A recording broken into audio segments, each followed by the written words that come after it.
Welcome to Ruth's Rant. This is my short and sweaty episode where I rant affectionately, but with some exasperation about a common myth or a product or service that is not helpful. So here's what we've got for today. So if you have scoliosis, you should avoid exercise because you'll make your curve worse. Yes or no? Well, as a scoliosis warrior for almost 40 years, I can tell you that that is completely false. Such bad advice. So we're going to rant, or I'm going to rant about it for a moment. Join me. So I was diagnosed with scoliosis at the age of 14. It did not really change what I did or didn't do. They gave me a handful of exercises to do at home and a back brace, end of story. One follow-up visit, and then that was it.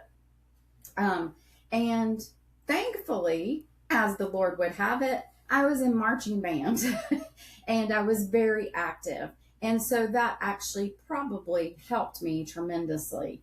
And then, even though you might disagree with marching band, it did keep me upright, and we were very focused on our posture. That probably actually helped a lot.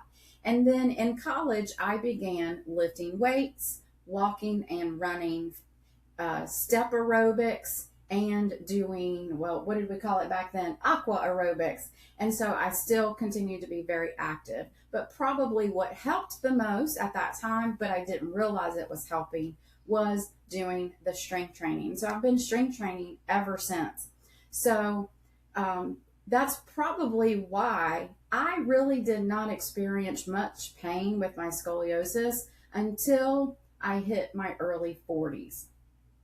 And then that's probably a whole thing with hormones and stuff, but we won't get into that part. But I'll just talk about exercise and strength training. So what began to happen was that my body did begin to shift in, again, probably related to some hormonal changes. Again, hindsight, I know this now. But I kept doing all my exercises and I kept strength training. Now, I was getting into powerlifting, and then that's where I began to experience problems. The powerlifting wasn't hurting me, but I was having trouble reaching particular goals or setting new personal records. So I'd hit a personal record, my body would adapt, but trying to hit the next one is where it would become problematic with some little tweaks and twinges and things like that. And then that's when I really began to dive deep into muscular imbalances, found the Pilates method, started experimenting more with chiropractics and other types of other forms of physical therapy. And actually, it's exercise that probably has saved me. I'm very fit. I'm very active. I can do pretty much anything I want to do. Now that I'm a little older, I do choose to not do some things like carry a bucket of rocks in front of me up a muddy hill in a Spartan race.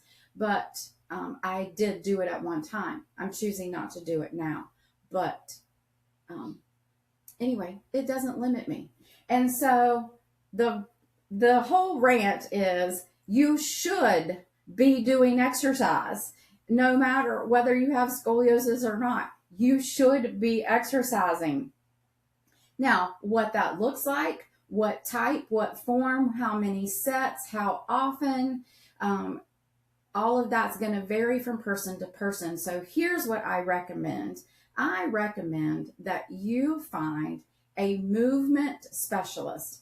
That could be a personal trainer. It could be a Pilates teacher, a really good one. It could be yoga instructor, but a physio, a physical therapist, an athletic trainer, any of those could potentially help you find the best types of exercises, breathing techniques, and maybe some flexibility work and mobility work to help you not only become stronger, but also manage any pain that you may have.